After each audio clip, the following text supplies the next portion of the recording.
Welcome to Making Stuff with Chris Dayhut and our segment titled This Maker's Tools. For today's video, we're going to be taking a look at calipers. Calipers are an instrument or a device that allow you to measure things and do that very accurately.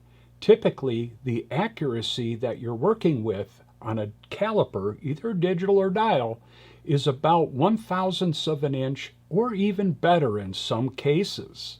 There are three primary types of calipers still in use today, and the different types are defined by their feedback mechanism, or how it displays to you the size of the component you're measuring.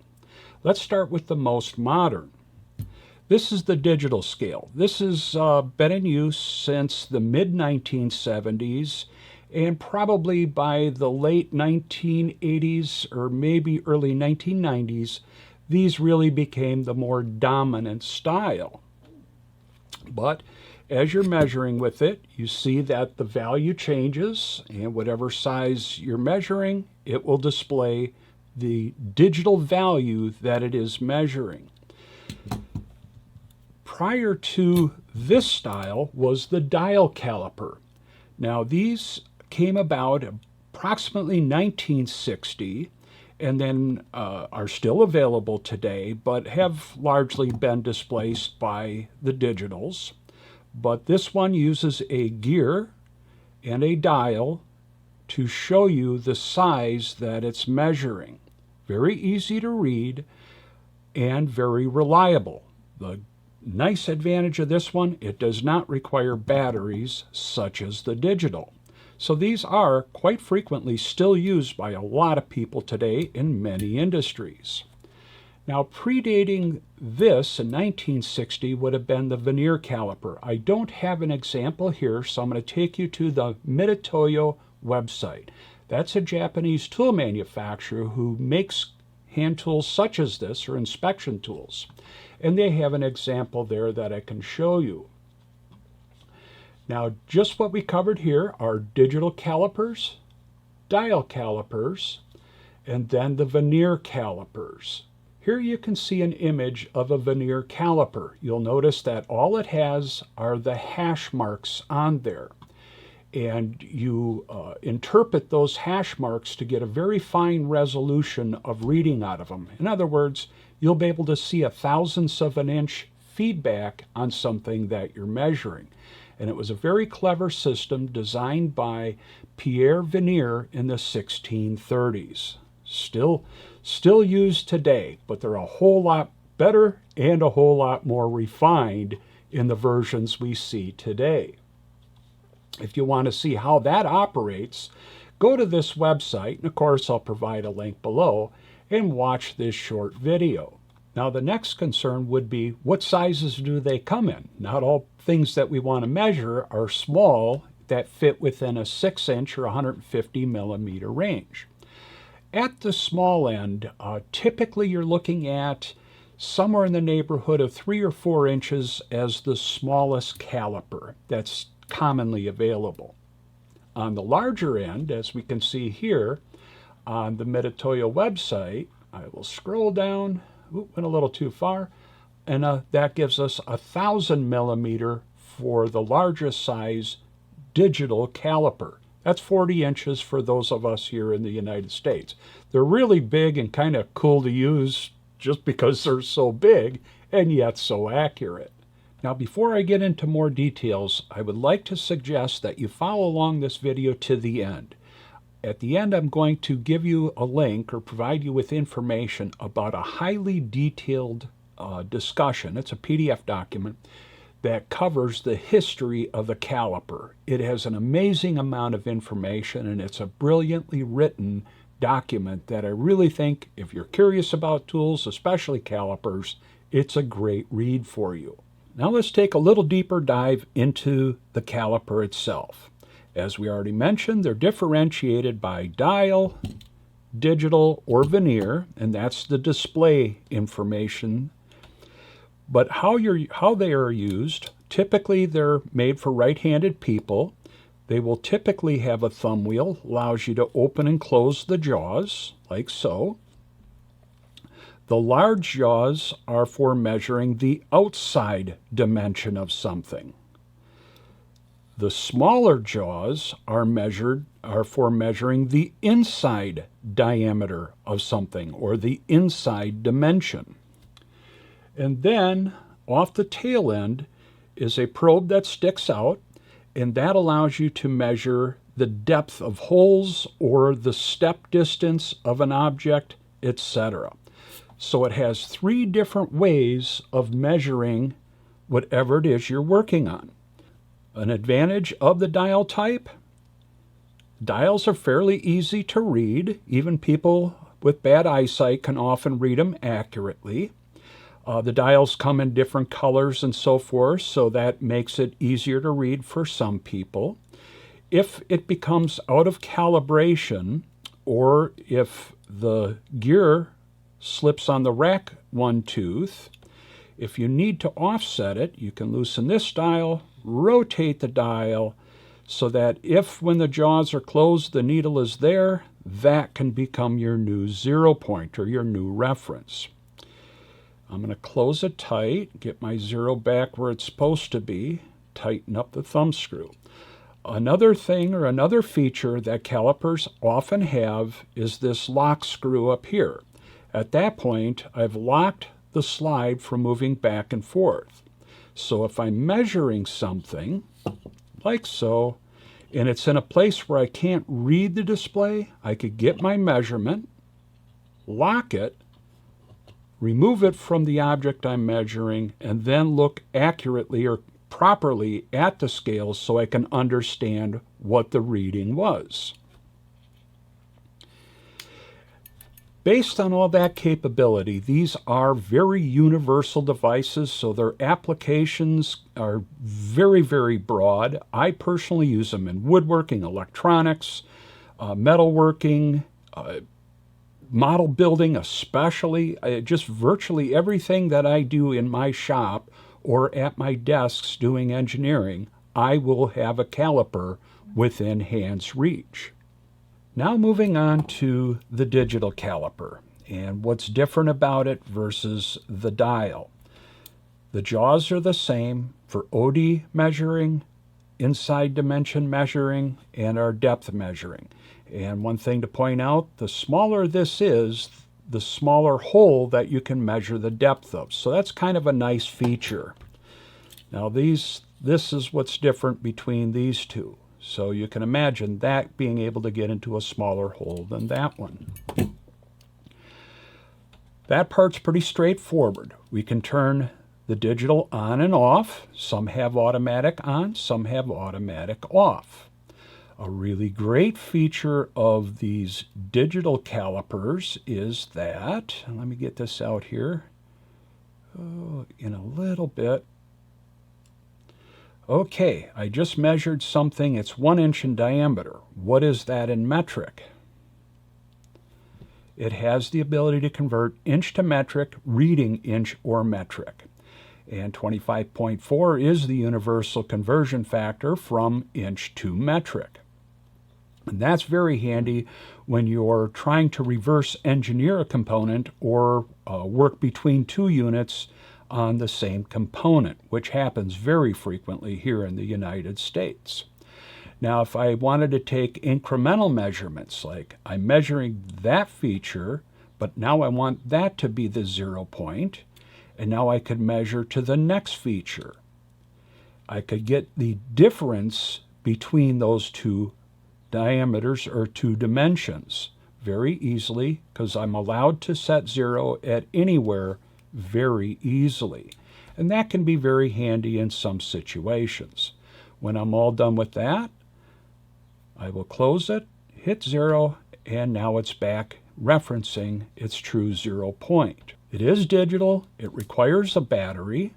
Oftentimes, they're very common batteries, but be prepared and always have spare batteries on hand, because if that battery's dead, this thing is about as useful as a rock for measuring. Data ports are also something you will find on digital calipers, where this data port can allow you to send or capture data coming out representing the size currently being measured. That is great for quality control systems. As with the other caliper, the dial, you can set a lock, and then that way the carriage is locked and it can't move up and down. So when you're measuring again, something that you're in an awkward position, you can't read the display, so you take that, lock it, and then now you can rotate it to read the display in a comfort and proper angle. Now let's take a look at how to do things with this. Now I mentioned the large jaws are for measuring outside dimensions, so the outside of anything. So we'll just go through that real quick. Up here, this is 1.488 inches. You'll see that there's a groove here. I can measure the diameter of that groove. That's 1.391 inches. And as long as this portion, or the width or thickness of this, is narrower than the groove, I can measure it. But there are times when you're measuring a very narrow groove, and that's why these are tapered down at the tips. So if the groove is very narrow, you can get those in there to measure as well. And you can see they occupy a lot less space getting into that groove. So we can do diameter. I can do the outside dimension of two flats very easily. I can measure the same way this way. OD, very easy to use. There is a sort of restriction on it when you're thinking about measuring diameters. Now you'll notice that the length of the jaw, as we come in, the beam will bump against the outside diameter, and the jaw tips are here. So you kind of, what happens if the diameter is so big that the tip is way back here? And let me demonstrate that. Here is a very large diameter. So how do I measure that? Well, as long as you can come over the top, you can measure like so and get very accurate readings doing that. So here we could reach easy, and I could also tilt it at an angle and make that same measurement. The small jaws are for measuring inside dimensions. So if I wanted to measure the distance from flat surface to flat surface on this hex shape, I would line up my jaws, and you have to feel these in a little bit. And I'll explain that in a minute, but it tells me that that's 1 inch and 2 thousandths. I could also measure point to point. And I got to tilt this a little more, like so, and it tells me that that's 1.137 inches. Finally, we've got a round hole. I'll go through that one. I will insert my jaws, and what I'm doing, and I'll hopefully be able to get a camera angle so you understand that, I can't have the calipers at an angle like this, or like that, or like this, or like that. You have to be in the center of that hole, and you have to be perpendicular to that hole to get an accurate measurement. And often you'll see a machinist or anybody comfortable with using this caliper, they'll take it, open up the jaws, and start wiggling things around until it feels right. And that'll be a stronger indicator than just looking at it. And you will do the same thing on the outside diameter, because if you measure like this, that much of an angle, it's going to be grossly incorrect. So you have to find it, so you rock a little bit this way, and you look at it from this side to get your final reading. Inside measuring, outside measuring, and now depth measuring. Now, if I want to know the distance from this surface to this surface,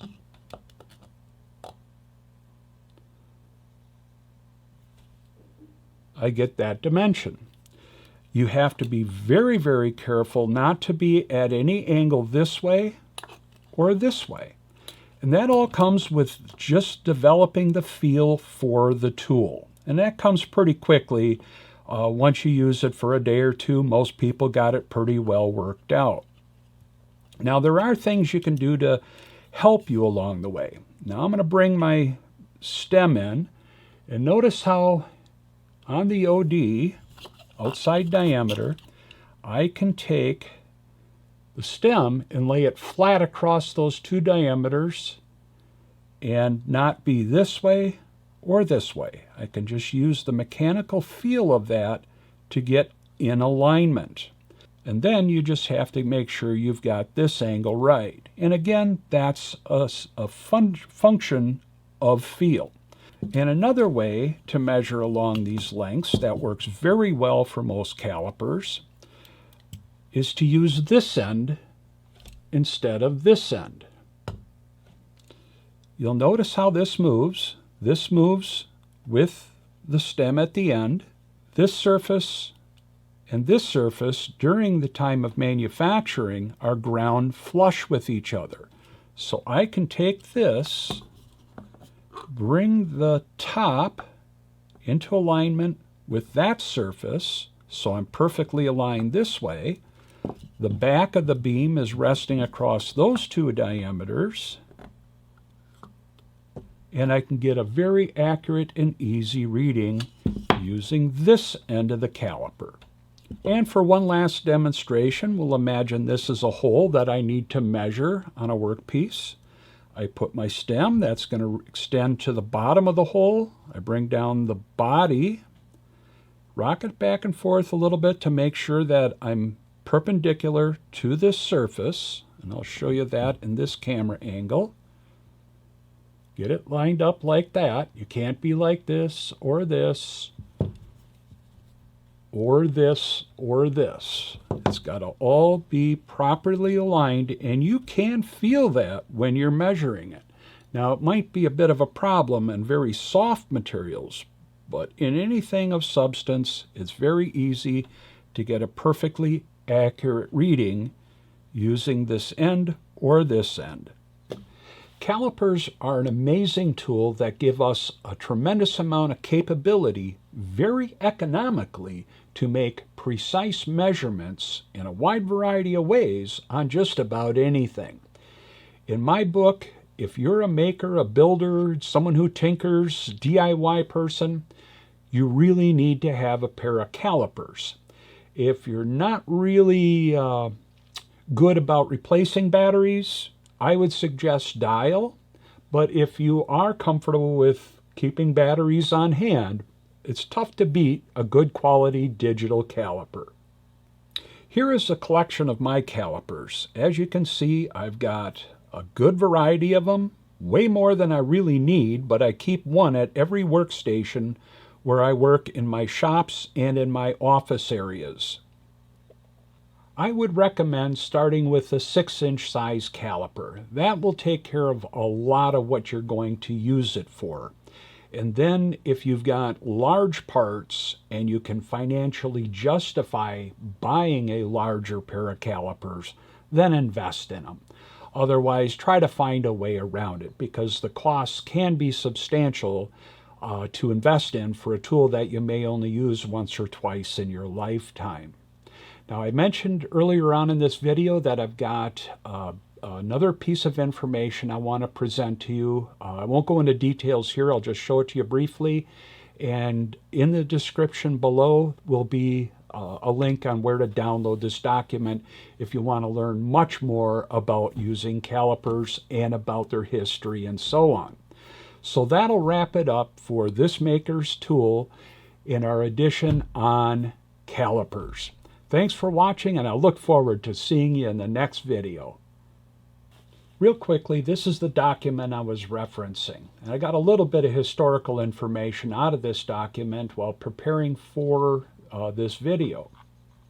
Again, it's presented by Mitutoyo, a leader in inspection measuring tools and so on. They've been around for a long time, high quality, and I've got many of their tools in my possession.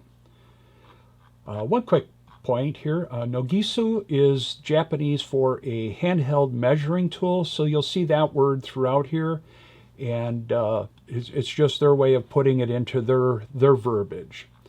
But I will also say that they have references to American-made tools in here as well. Brown and Sharp is mentioned. That's a long-time tool manufacturer here in the United States. But they cover a tremendous amount of information about calipers, their evolution, different types, different styles, different variations, all along the way up to the modern digital calipers. So if you're curious, it's a great read and a great resource. And again, I'll have the link down below in the description. He liked her high heels, she liked his tattoo. She said she'd never been east of the West Coast.